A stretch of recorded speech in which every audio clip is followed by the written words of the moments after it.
안녕하세요. 신월 중부교회 담임하고 있는 최영남 목사입니다.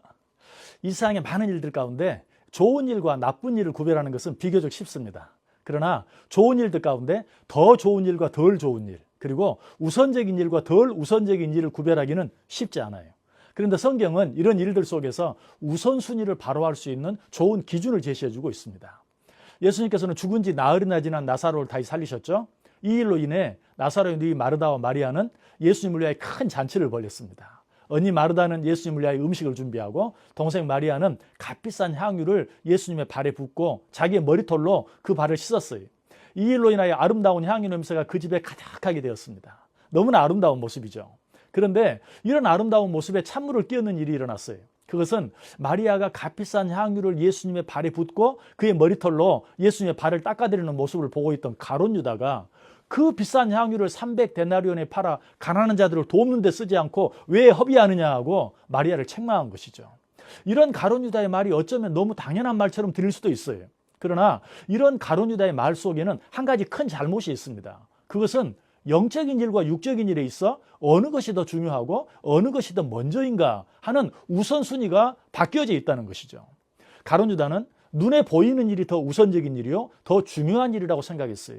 그래서 그는 눈앞에 있는 가난한 사람들을 돕는 일이 예수 그리스도의 발에 향유를 쏟아붓는 일보다 더 중요하다라고 생각했던 것이. 그러나 마리아는 그렇지 않았죠. 마리아에게는 가난한 자를 돕는 것과 같은 눈에 보이는 일도 중요하지만 그보다 더 중요하고 우선적인 일은 인간들이 가진 육신의 배고픔을 잠시 해결해 주는 일이 아니라 보다 더 근본적인 배고픔, 즉 영적인 갈증과 영적인 배고픔을 해결해 주는 일이었어요. 예수 그리스도께서 이 땅에 오신 목적이 무엇이었습니까? 그것은 인간들이 가진 육신의 배고픔을 해결해 주시는 일이 아니라 영적인 배고픔, 즉 영적인 기갈을 해결해 주시는 것이었어요. 물론 예수님께서도 인간들의 육신적인 배고픔을 전혀 모르는 채 하신 것은 아닙니다. 병든 자들이 있으면 병을 고쳐주시고 배고픈 자들이 있으면 그들의 고픈 배를 채워주셨어요. 그러나 그런 것들만 바라고 자기에게 나오는 자들을 향해서는 너희들이 언제까지 이런 것만 바라고 나에게 나오겠느냐라고 책망하시면서 안타까워하셨어요. 우리가 일상에서 당하는 모든 문제들의 근본적인 원인이 무엇입니까? 그것은 죄입니다. 그 모든 문제들이 죄로부터 비롯되었어요. 그러므로 그 모든 문제들을 근본적으로 해결하기 위해서는 무엇보다도 먼저 죄의 문제를 해결해야만 합니다. 예수님께서는 그 죄의 문제를 해결하기 위해서 이 땅에 오셨고 그 죄의 문제를 해결해 주시기 위하여 우리의 모든 죄를 대신해서 십자가에 죽으셔야만 했던 것이. 마리아는 이 일의 중요성을 알고 있었어요. 그리고 그때가 멀지 않은 것을 알고 그녀는 지금 그 일, 즉 예수님의 죽음을 준비하고 있는 것이.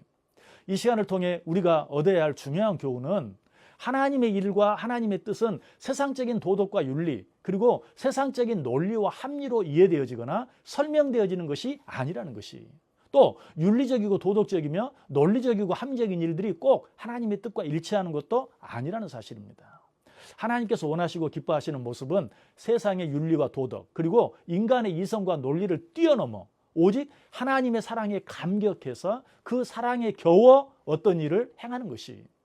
세상의 도덕과 윤리 그리고 인간의 이성과 논리도 진리는 아니에요.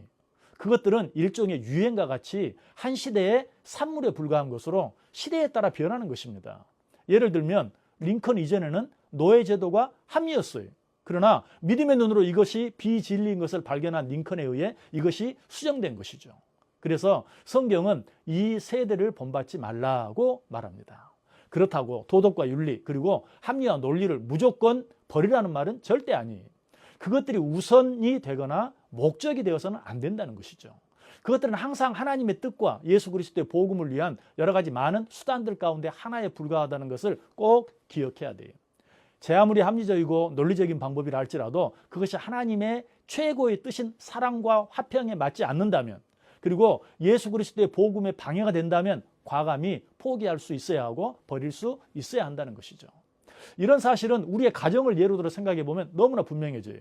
만약 우리의 가정이 합리와 논리만 존재하는 곳이라고 가정해 보세요. 그 가정이 얼마나 삭막한 가정이 되고 말겠습니까? 합리와 논리만을 따지는 부모와 자녀 그리고 합리와 논리만 인정하는 남편과 아내 생각만 해도 끔찍하지 않습니까? 이런 가정에는 절대로 진정한 행복이 있을 수 없어요. 그렇습니다. 진정한 사랑은 합리적이고 논리적인 것까지도 기꺼이 포기할 수 있는 것이 그리고 진정한 행복은 그런 곳에만 존재할 수 있는 것입니다.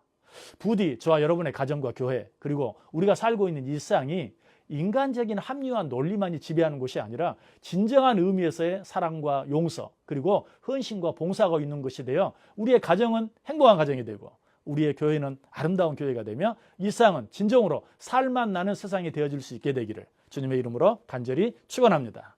지금까지 말씀의 힘이 있어 응원하는 교회 신홀중부교회 최영강 목사였습니다.